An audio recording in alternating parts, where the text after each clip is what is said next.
দর্শক, এই মুহূর্তে আমি আছি কুষ্টিয়া ঝিনাইদহ এবং খুলনা মহাসড়ক এলাকায়। আজ এখানে সকাল 8টা থেকে 8:30টার মধ্যে এক নাতি সহ তার নানি এক সড়ক দুর্ঘটনায় মারা গিয়েছেন এবং পেয়েছি এবং ঘটনাস্থলে আমরা এসে দেখি একটি ট্রলিকে তারা ক্ষুব্ধ হয়ে স্থানীয়রা অগ্নিসংযোগ করেছে এবং আগুন ধরিয়ে দিয়েছে।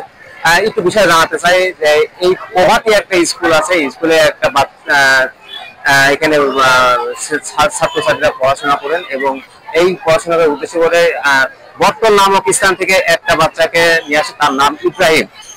তাকে তার নানির সাথে করে স্কুলে পড়ার জন্য একটু অটোতে করে বর্তল থেকে কুষ্টিয়া তার স্কুলে প্রভাত স্কুলে আসার সময় রাস্তা পার হওয়ার সময় অপরদিকে গড়াই নদী থেকে একটি বালি ভর্তি ট্রলি দ্রুত যাওয়ার সময় ওই নানি এবং ইব্রাহিম তার নাতিকে স্কুলে নিয়ে যাওয়ার সময় রাস্তা পারাপারের সময় ঘটনাস্থলেই দুজন চাপা পড়েন এবং ঘটনাস্থলে নাতি এবং নানি সহ ঘটনাস্থলে মারা যান।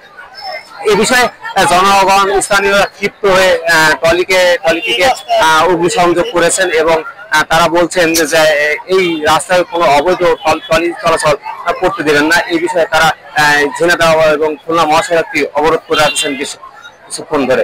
এখানে প্রশাসনিক কর্মকর্তারাও আসছেন এবং তারা বিষয়টি দেখছেন এবং কি করতেছেন। এই বিষয়ে অভিভাবকরা স্কুলে একটু ক্ষোভ প্রকাশ করছেন তারা রাস্তা পারাপারের জন্য এখানে কোনো ভালো সিকিউরিটি বা কোনো কিছু নাই বলে তারা এই বিষয়টি দাবি জানিয়েছেন। তারা চাচ্ছেন যে এই রাস্তা পারাপারের জন্য একটা ভালো সিকিউরিটি বা ভালো প্রশাসনিক এখানে রাখার জন্য তারা এই দাবি জানিয়েছে।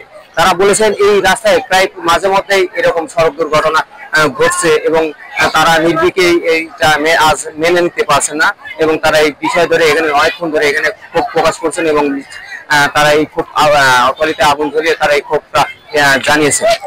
এই বিষয়ে আমি একজনকে জানাতে চাই আসলে কি হয়েছিল, আমি একটু স্থানীয়দের সাথে একটু কথা বলে দেখতে চাই। আসলে আপনি কি দেখেছেন আমাদের একটু জানাতো।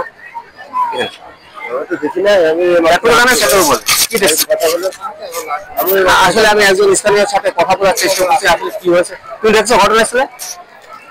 আসলে এখানে সবাই জনতা উৎসব দেখতেছেন, তারা খুব প্রকাশ করছেন। স্কুলটিকে ঘিরে থমথমে একটা বিরাজ সৃষ্টি হয়েছে এবং প্রশাসনিক কর্মকর্তারাও আসছেন, তারা পরিস্থিতি নিয়ন্ত্রণে রাখার চেষ্টা করছে। এটাই সর্বশেষ জানার জন্যই করতেছি।